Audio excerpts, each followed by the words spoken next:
আসসালামু আলাইকুম। ATN Bangla UK London studio থেকে সাংবাদিক স্বাগত জানাচ্ছি আমি সালাউদ্দিন শাহিন। এবার নাশকতাকারীদের ধরতে পুরস্কার ঘোষণা করলেন স্বরাষ্ট্রমন্ত্রী আসাদুজ্জামান খান কামাল। আর এসএসসি পরীক্ষার সময় অবরোধের নামে নাশকতা চালাতে থাকলে আরও কঠোর পদক্ষেপ নেওয়া হবে বলে জানালেন তথ্যমন্ত্রী হাসানুল হক ইনু। তিনি আরও বলেন, প্রয়োজনে খালেদাকে গ্রেফতার করা হবে। বিস্তারিত জানাচ্ছেন মুর্শেদ আলম। ৫ জানুয়ারি দশম সংসদ নির্বাচনের বর্ষপূর্তিতে ঢাকায় সমাবেশের ঘোষণা দিয়ে গুলশান কার্যালয় থেকে বের হতে না পেরে টানা অবরোধের ডাক দেন বিএনপি চেয়ারপারসন। অবরোধ কর্মসূচি অব্যাহত থাকবে। সপ্তাহ দুয়েকের অবরোধের সহিংসতায় এরই মধ্যে প্রাণ হারিয়েছেন অন্তত ২৭ জন নিরীহ মানুষ। অবরোধে পেট্রোল বোমার আগুনে পুড়েছেন নারী, শিশুসহ অসংখ্য মানুষ আর কয়েকশো গাড়ি। স্বরাষ্ট্র প্রতিমন্ত্রী বলছেন, নাশকতায় তথ্য প্রযুক্তি ব্যবহারের কারণেই ভয়েস ও মেসেজিংয়ের ৫টি ইন্টারনেট সেবা বন্ধ করেছে সরকার। যারা নাকি এই ধরনের দুর্বৃত্ত পেট্রোল বোমা সহকারে যারাকে মানুষ হত্যা করার প্রচেষ্টা নিয়ে কিংবা সম্পদ বিনষ্ট করার জন্য পেট্রোল বোমার দ্বারা তাদেরকে যদি ধরিয়ে দিতে পারেন, তাদেরকে অবশ্যই আমরা মন্ত্রণালয় থেকে আমরা পুরস্কার দিব তাদেরকে, মানে যাতে তাদের এই যে সাহসিকতার জন্য। সরকারকে সংলাপের পরামর্শ না দিয়ে বিএনপি নেত্রীকে নাশকতা বন্ধের পরামর্শ দিতে রাজনীতিবিদ ও বুদ্ধিজীবীদের অনুরোধ করলেন তথ্যমন্ত্রী হাসানুল হক ইনু। জানান, অসাংবিধানিক সরকারের অধীনে নির্বাচনের কোনো সুযোগ নেই। সংলাপ নিয়েও তাড়াহুড়োর কোনো কারণ দেখছেন না তথ্যমন্ত্রী। এই জন্য ছাত্রছাত্রী, কৃষক, শ্রমিক, শিল্প উদ্যোক্তা, সাধারণ মানুষের বিরুদ্ধে খালেদা জিয়ার যুদ্ধ। বেগম খালেদা জিয়া, আপনি যদি এসএসসি পরীক্ষার বাধা দেওয়ার সামান্যতম চেষ্টা করেন, তাহলে প্রশাসন কঠোর থেকে কঠোরতম পদক্ষেপ নিতে বাধ্য হবে। এতটাই নিষ্ঠুর, এতটাই নির্দয়, হৃদয়হীন মহিলা হতে পারে, এটা বাংলাদেশে আর কখনো কেউ দেখেনি। উনি বলেছেন যে এই কাজগুলো নাকি সরকার তার লোক দিয়ে করাচ্ছে বিএনপি ভাবমূর্তি নষ্ট করার জন্য। কি করে এই নির্লজ্জ মিথ্যাচার করতে পারেন? জাতির কি চোখ নেই? আর অবরোধে পোশাক কারখানা মালিকদের নিরাপত্তার আশ্বাস দিয়েছেন শ্রম প্রতিমন্ত্রী। মুর্শেদ আলম, এটিএন বাংলা, ঢাকা। অন্যদিকে আগুন দিয়ে মানুষ হত্যাকারীদের দমন করতে প্রয়োজনে দেখামাত্র গুলি করা হবে বলে জানিয়েছেন সমাজ কল্যাণমন্ত্রী সৈয়দ মহসিন আলী। ঢাকা মেডিকেল কলেজ হাসপাতালে অগ্নিদগ্ধদের দেখতে গিয়ে এ কথা বলেন তিনি।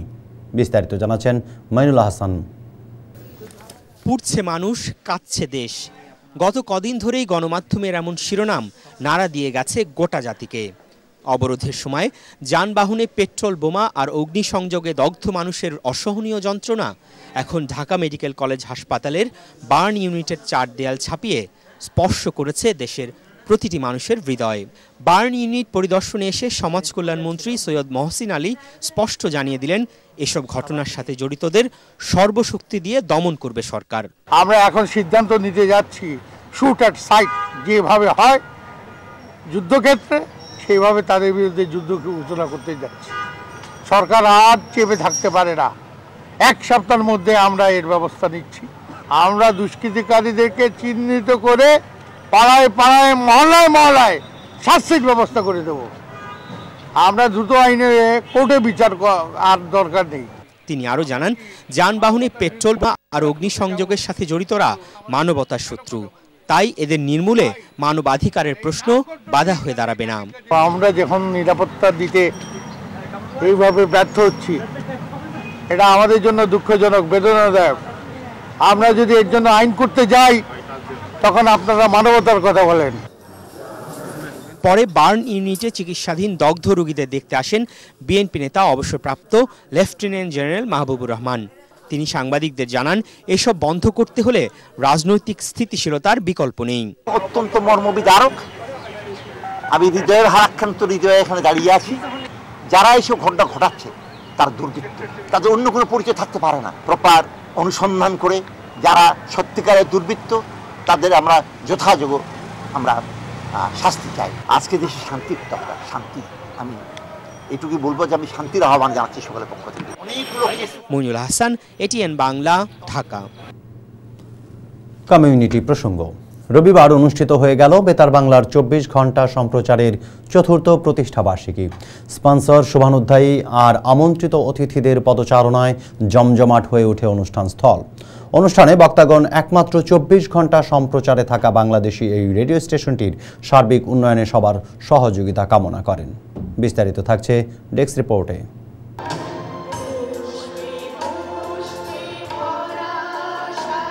বাংলাদেশের বাইরে প্রথম ও একমাত্র বাংলা ২৪ ঘন্টা সম্প্রচারিত রেডিও বেতার বাংলা ২৪ ঘন্টা সম্প্রচারের ৪ বছর পূর্তি অনুষ্ঠানে আগত অতিথিগণ এই মাধ্যমটিকে আরও জনপ্রিয় ও সচল রাখতে সব রকমের সহযোগিতার আশ্বাস দেন। রবিবার পূর্ব লন্ডনের রয়্যাল রিজেন্সি হলে প্রায় ৪ ঘন্টার এই অনুষ্ঠানে অজন্তা দেব রায় ও সালাম জোন্সের উপস্থাপনায় হেড অব প্রোগ্রাম মুস্তাক বাবুলের স্বাগত বক্তব্যের মাধ্যমে আরও বক্তব্য রাখেন টাউনলেস কাউন্সিলের deputy mayor councillor Oliur Rahman, NTV ইউরোপের সিইও সাবরিনা হুসেন, হোটেল ঢাকা রিজেন্সির মোসলে আহমেদ, ডেগেনামো বার্কিং কাউন্সিলের লিডার কাউন্সিলর ডেরেন রডওয়েল, টাউনলেস কাউন্সিলের Labour group leader councillor Rachel Saunders এবং হালিম চৌধুরী। এই সময় এটিএন বাংলার সঙ্গে কথা বলতে গিয়ে বেতার বাংলার প্রধান নির্বাহী নাজিম চৌধুরী বললেন, গান হচ্ছে, নাচ হচ্ছে এবং সবাই খুব আনন্দ বোধ করছে চতুর্থ বর্ষপূর্তি অনুষ্ঠানে। সবচেয়ে বেশি আমি ধন্যবাদ জানাচ্ছি এবং শুভেচ্ছা জানাচ্ছি আমাদের চতুর্থ বর্ষপূর্তি অনুষ্ঠানে সকল মিডিয়াকে, ইলেকট্রনিক মিডিয়া, বিশেষ করে NTV, channel S, channel I, ATN, যারা বাংলা টিভি, যারা আমাদেরকে সব সময় এই বর্ষপূর্তি অনুষ্ঠানে এবং আমাদের যে কোনো ইভেন্টে অত্যন্ত সাহায্য সহযোগিতা করে থাকে। বেতার বাংলার প্রধান নির্বাহী নাজিম চৌধুরী বর্তমানে কাজ করে যাওয়া প্রায় ৮০ জন বেতার কর্মীদের দর্শকদের সাথে পরিচয় করিয়ে দেন। তাল তরঙ্গ গ্রুপের নৃত্যের সাথে আরও ছিল জাদু, কৌতুক, কবিতা এবং dance.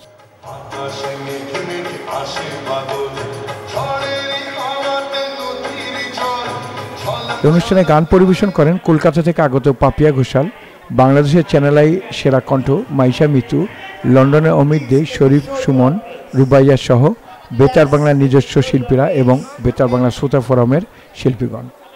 Desk report, ATN Bangla UK. All party parliamentary গ্রুপের চেয়ারম্যান কনজারভেটিভ পার্টির এমপি এনমেনের জন্য এক ফান্ডরাইজিং ডিনার এবং নেটওয়ার্কিং সভা অনুষ্ঠিত হয়েছে। এতে বিপুল সংখ্যক ব্যবসায়ী এবং কনজারভেটিভ পার্টির নেতৃবৃন্দ উপস্থিত হয়ে এনমেনের আগামী নির্বাচনের জন্য ফান্ড সংগ্রহ করেন। সোমবার সেন্ট আলবর্টসের একটি রেস্টুরেন্টে এই ফান্ডরাইজিং ডিনার অনুষ্ঠিত হয়। কনজারভেটিভ ফ্রেন্ডস অব বাংলাদেশের চেয়ারম্যান মাহফুজ আহমেদের পরিচালনায় এতে সভাপতিত্ব করেন সংগঠনের অনারারি ভাইস চেয়ারম্যান রাফাত খান। এতে অতিথি হিসেবে বক্তব্য রাখেন বাংলাদেশের হাই কমিশনার আব্দুল হান্নান। অনুষ্ঠানে এনমেন এমপি ছাড়াও আরও বক্তব্য রাখেন বিবিসিসির সাবেক president Mukim Ahmed, deputy high commissioner Khandakar Mohammad Talha, Shahgir Bagh Faruk, Mina Rahman, Enam Chowdhury সহ আরও অনেকে। এই ফান্ডরাইজিং অনুষ্ঠানের আয়োজকদের ধন্যবাদ জানিয়ে এনমেন এমপি বলেন, অতীতের মতো আগামীতেও ব্রিটিশ বাংলাদেশিরা তাকে নির্বাচিত করতে সাহায্য করবেন। কনজারভেটিভ পার্টির অন্যতম ডোনার মুকিম আহমদ বিলেতের অর্থনৈতিক উন্নয়নে আগামী নির্বাচনে কনজারভেটিভ পার্টির প্রার্থীদের নির্বাচিত করার জন্য ভোটারদের প্রতি আহ্বান জানান। বঙ্গবন্ধু শেখ মুজিবুর রহমানের স্বদেশ প্রত্যাবর্তন দিবস উপলক্ষে ইস্ট লন্ডন আওয়ামী লীগের উদ্যোগে এক আলোচনা সভা সোমবার পূর্ব লন্ডনের একটি হলে অনুষ্ঠিত হয়। সংগঠনের সভাপতি আলহাজ আজিজুল হকের সভাপতিত্বে ও সদস্য আঙ্গুর আলীর পরিচালনায় সভায় প্রধান অতিথি হিসেবে বক্তব্য রাখেন যুক্তরাজ্য আওয়ামী লীগের সহসভাপতি শামসুদ্দিন আহমদ মাস্টার। বিশেষ অতিথি হিসেবে বক্তব্য রাখেন আনসারুল হক, আব্দুল হেলাল চৌধুরী সেলিম, সরওয়ার কবির, আলিফ মিয়া এবং আব্দুল গফুর। সভার শুরুতে বঙ্গবন্ধু শেখ মুজিবুর রহমান, জাতীয় চার নেতা সহ মুক্তিযুদ্ধে নিহত সকল শহীদদের স্মরণে ১ মিনিট দাঁড়িয়ে নীরবতা পালন করা হয়। সভায় বক্তারা ২০ দলীয় জোট কর্তৃক অবরোধের নামে দেশব্যাপী জ্বালাও পোড়াও কর্মসূচির তীব্র নিন্দা এবং প্রতিবাদ জানান। অন্যদিকে ইতালি বিএনপি নেতারা সরকারকে হুঁশিয়ার করে দিয়ে বলেছেন, পুলিশ, বিজিবি, র্যাব দিয়ে দমন পীড়নের মাধ্যমে ক্ষমতায় টিকে থাকা যাবে না। তারা অবিলম্বে শেখ হাসিনার পদত্যাগ দাবি করেন। বিএনপি নেতারা হাসিনা সরকারের বিরুদ্ধে ইউরোপ জুড়ে আন্দোলন গড়ে তোলারও আহ্বান জানান। আমাদের ইতালি প্রতিনিধি হাসান মাহমুদের রিপোর্ট। ইতালি বিএনপির নেতারা অবিলম্বে শেখ হাসিনার পদত্যাগ দাবি করে বলেছে, পুলিশ, বিজিবি, র্যাব দিয়ে দমন পীড়নের মাধ্যমে যে গণতন্ত্র চলছে তাকে তারা ধিক্কার জানান। বাংলাদেশের গণতন্ত্রকামী মানুষের বুকের উপর পুলিশের নির্মম বাম্বুটের আঘাতে রক্তের বিনিময়ে যিনি আজকে ক্ষমতা অধিষ্ঠিত করে রেখেছেন, ধিক্কার জানাই আমি সেই বিএনপির কেন্দ্রীয় নেতাদের গ্রেপ্তার, নির্যাতন এবং বিএনপির চেয়ারপারসন বেগম খালেদা জিয়াকে দীর্ঘদিন অবরুদ্ধ করে রাখার প্রতিবাদে রোম মহানগর যুবদল আয়োজিত এক প্রতিবাদ সভা থেকে তারা এ দাবি জানান। রোম মহানগর যুবদল সভাপতি ওমর ফারুকের সভাপতিত্বে এবং সাধারণ সম্পাদক মোয়াজ্জেম হোসেন মিয়াজির পরিচালনায় অনুষ্ঠিত প্রতিবাদ সভায় খন্দকার নাসির উদ্দিন, জিয়াউল হক জিয়া, আবুল কালাম, আব্দুল মান্নান হীরা, আনিমুর রহমান সালাম, এনামুল হোসেন অসরু, ঢালি নাসির উদ্দিন সহ দলীয় নেতারা বক্তব্য রাখেন। যুবদল নেতারা বর্তমান সরকারকে অবৈধ আখ্যা দিয়ে বলেন, পুলিশ র্যাব দিয়ে মানুষ হত্যা করে বেশি দিন ক্ষমতায় টিকে থাকা যায় না। যেভাবে মানুষ হত্যা করতেছেন, আপনি এইভাবে মানুষ হত্যা করে ক্ষমতায় টিকে থাকতে পারবেন না। রোম এবং আশপাশ অঞ্চল থেকে বিপুল সংখ্যক দলীয় নেতাকর্মী যোগ দেন এই প্রতিবাদ সভায়। হাসান মাহমুদ, এটিএন বাংলা। আনন্দ ঘন আয়োজনের মধ্য দিয়ে সাপ্তাহিক দেশ পত্রিকার প্রথম বর্ষপূর্তি উদযাপন করা হয়েছে। শুক্রবার পূর্ব লন্ডনের মন্টিফিউরি সেন্টারে প্রিন্ট এবং ইলেকট্রনিক মিডিয়ার সাংবাদিকদের শুভেচ্ছা বিনিময় এবং কেক কাটার মধ্য দিয়ে এই বর্ষপূর্তি অনুষ্ঠান উদযাপিত হয়। সাপ্তাহিক দেশের সম্পাদক তাইসির মাহমুদের পরিচালনায় এই অনুষ্ঠানে বিলেতের প্রায় সকল সংবাদপত্র, অনলাইন এবং ইলেকট্রনিক মিডিয়ার সাংবাদিকরা উপস্থিত ছিলেন। অনুষ্ঠানে আগত অতিথিরা সাপ্তাহিক দেশের সমৃদ্ধি এবং সাফল্য কামনা করেন। অনুষ্ঠানে বক্তব্য রাখেন জমি টেলিকমের ম্যানেজিং ডাইরেক্টর ব্যারিস্টার নৌফেল জমির, চ্যানেল এস এর ম্যানেজিং ডিরেক্টর তাজ চৌধুরী, সাপ্তাহিক লন্ডন বাংলা সম্পাদক KM আবু তাহের চৌধুরী, সাপ্তাহিক পত্রিকার সম্পাদক মোহাম্মদ বেলাল আহমেদ, সাপ্তাহিক জনমতের আমিরুল ইসলাম চৌধুরী সহ আরও অনেকে।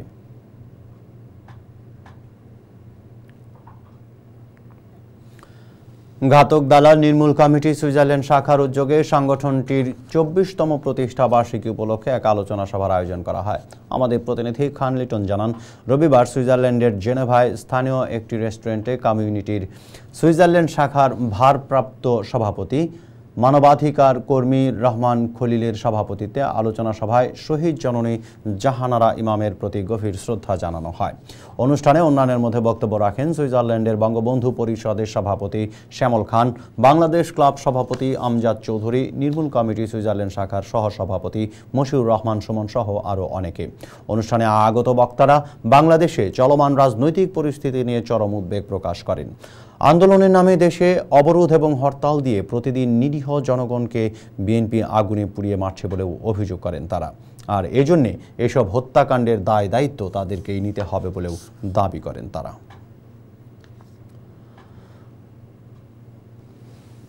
মরহুম আব্দুস সামাদ আজাদের 93তম জন্মবার্ষিকী উপলক্ষে এক আলোচনা সভা এবং মিলাদ মাহফিল অনুষ্ঠিত হয়েছে গ্রেটার ম্যানচেস্টারে। আমাদের ম্যানচেস্টার প্রতিনিধি ফুরকানুর রহমান চৌধুরী সাগর জানান, ম্যানচেস্টারের স্থানীয় জেএমবি এর কনফারেন্স হলে আব্দুস সামাদ আজাদ স্মৃতি পরিষদ গ্রেটার ম্যানচেস্টার শাখার উদ্যোগে এই সভা অনুষ্ঠিত হয়। সংগঠনের সভাপতি আমিনুল হক ওয়েসের সভাপতিত্বে এবং সাধারণ সম্পাদক ফয়জুল হক জুয়েলের পরিচালনায় পবিত্র কোরআন থেকে তেলাওয়াত করেন মাওলানা মাহবুবুল ইসলাম লিয়াকত। প্রধান অতিথি হিসেবে উপস্থিত ছিলেন যুক্তরাজ্য আওয়ামী লীগ গ্রেটার ম্যানচেস্টার শাখার সভাপতি সুরাবুর রহমান। বিশেষ অতিথি হিসেবে উপস্থিত ছিলেন গ্রেটার ম্যানচেস্টার বাংলাদেশ অ্যাসোসিয়েশনের চেয়ারম্যান আব্দুল নাসির ওয়াহাব। প্রধান বক্তা হিসেবে উপস্থিত ছিলেন অ্যাডভোকেট মীর গোলাম মোস্তফা। অন্যান্যদের মধ্যে বক্তব্য রাখেন চেতনা সাংস্কৃতিক গ্রুপের সভাপতি সৈয়দ মাহমুদুর রহমান, রুহুল আমিন চৌধুরী। বক্তারা বলেন, বাংলাদেশের সফল সাবেক পররাষ্ট্রমন্ত্রী আব্দুস সামাদ আজাদ ছিলেন গণমানুষের নেতা এবং সকল আন্দোলন সংগ্রামে নেতৃত্ব দিয়ে গেছেন তিনি। ওল্ডহাম ইসলামিক কলেজের উদ্যোগে দ্বিতীয়বারের মতো অনুষ্ঠিত হয়েছে জাতীয় কেরাত প্রতিযোগিতা। আমাদের ওল্ডহাম প্রতিনিধি আকমল হোসেন জানান, রোববার ওল্ডহামের স্থানীয় একটি ভেন্যুতে অনুষ্ঠিত হয় এই কেরাত প্রতিযোগিতা। প্রায় শতাধিক প্রতিযোগী অংশগ্রহণ করেন। এতে দেশ বরেণ্য কারিগণ ছাড়াও এতে প্রধান বিচারক হিসেবে উপস্থিত ছিলেন সৌদি আরবের শেখ আবু বকর আল সাতরি। দুটি ক্যাটাগরিতে অনুষ্ঠিত হয় এই প্রতিযোগিতা। অনূর্ধ্ব 13 ছেলেদের গ্রুপে বিজয়ী হয়েছে মোহাম্মদ আব্দুল রহমান আর রানার আপ হয়েছে মোহাম্মদ রাবাত। অনূর্ধ্ব 13 মেয়েদের গ্রুপে বিজয়ী হয়েছে হাফসা রানা আর রানার আপ হন খাদিজা রবহিল। অপরদিকে 14 বছরের উপরে মেয়েদের মধ্যে বিজয়ী হন আয়াজ রেখাদ এবং রানার্স আপ হয়েছেন আহমেদ কিয়াকি। অন্যদিকে ছেলেদের মধ্যে চ্যাম্পিয়ন হয়েছে রাফির আহমদ এবং রানার্স আপ হয়েছে আনাম হক। বিজয়ীদের পুরস্কার হিসেবে পবিত্র ওমরা পালনের টিকিট প্রদান করে Oldham Islamic college. Barrister Rizwan হোসেনের উপস্থাপনায় এই অনুষ্ঠানে পুরো প্রতিযোগিতাটি ব্যবস্থাপনায় ছিলেন ওল্ডহ্যাম ইসলামিক কলেজের অধ্যক্ষ মাওলানা নাজমুল ইসলাম। ডক্টর আব্দুল মুঈদ এবং মোহাম্মদ সালেক আহমেদ শামীম। উক্ত অনুষ্ঠানে ওল্ডহ্যাম সহ যুক্তরাজ্যের বিভিন্ন শহর থেকে উপস্থিত হয়েছিলেন কমিউনিটির বিশিষ্টজনেরা। এবার থাকছে একটি শোক সংবাদ। এটিএন বাংলা ইউকের ডাইরেক্টর সুফি মিয়ার পিতা প্রবীণ সমাজসেবী হাজী আব্দুর রহমান মঙ্গলবার সকালে লন্ডনের নিজ বাসভবনে ইন্তেকাল করেছেন। ইন্না লিল্লাহি ওয়া ইন্না ইলাইহি রাজিউন। মৃত্যুকালে তার বয়স হয়েছিল ৮৬ বছর। তার গ্রামের বাড়ি বিশ্বনাথ উপজেলার চান্দসির কাফন গ্রামে। মৃত্যুকালে তিনি স্ত্রী, ৩ ছেলে, ৩ মেয়ে, নাতিসহ অসংখ্য আত্মীয় স্বজন রেখে গেছেন। আগামীকাল বুধবার বাদ জোহর ইস্ট লন্ডন মসজিদে তার নামাজে জানাজা অনুষ্ঠিত হবে। পরে হেইনল্ডের গার্ডেন অফ ফিশ এ তাকে দাফন করা হবে। মরহুমের পরিবার এবং আত্মীয় স্বজনের পক্ষ থেকে জানাজার নামাজে সবাইকে উপস্থিত হওয়ার আহ্বান জানানো হয়েছে। হাজী আব্দুর রহমানের মৃত্যুতে গভীর শোক প্রকাশ করেছেন বিশ্বনাথ এইড ইউকের সভাপতি এবং বিশ্বনাথ প্রবাসী এডুকেশন ট্রাস্টের ট্রেজারার মিসবাউদ্দিন এবং সাংবাদিক জাকির হোসেন কয়েস। এবার থাকছে আবহাওয়ার পূর্বাভাস। বুধবার ব্রিটেনের পশ্চিমাঞ্চল রৌদ্রোজ্জ্বল থাকলেও দিনের শেষ ভাগে ঠান্ডা আবহাওয়া বিরাজ করবে। নর্দার্ন আয়ারল্যান্ড সহ অনেক স্থানে বৃষ্টি সহ তুষারপাতের সম্ভাবনা রয়েছে। একইভাবে ব্রিটেনের নর্থ ওয়েস্ট এবং সাউথ ওয়েস্টেও বৃষ্টি সহ তুষারপাত হতে পারে। এবার জানিয়ে দিচ্ছি ব্রিটেনের প্রধান শহরগুলোর সম্ভাব্য তাপমাত্রা। বুধবার লন্ডনের সর্বোচ্চ তাপমাত্রা থাকবে 5 ডিগ্রি, সর্বনিম্ন 1 ডিগ্রি সেলসিয়াস। বার্মিংহামে সর্বোচ্চ 3, সর্বনিম্ন 0। কার্ডিফে সর্বোচ্চ 5, সর্বনিম্ন 1। ম্যানচেস্টারে সর্বোচ্চ 3, সর্বনিম্ন 0 ডিগ্রি। এডিনবরায় সর্বোচ্চ 1, সর্বনিম্ন -2। পোর্টসমাউথে সর্বোচ্চ 6, সর্বনিম্ন -2। নিউক্যাসলে সর্বোচ্চ 2, সর্বনিম্ন -2 এবং বেলফাস্টের সর্বোচ্চ 4 এবং সর্বনিম্ন তাপমাত্রা থাকবে 0 ডিগ্রি সেলসিয়াস। এই ছিল আমাদের আজকের সংবাদ আয়োজন। পরবর্তী সংবাদ দেখার আমন্ত্রণ জানিয়ে এখানেই বিদায় নিচ্ছি। আল্লাহ হাফেজ।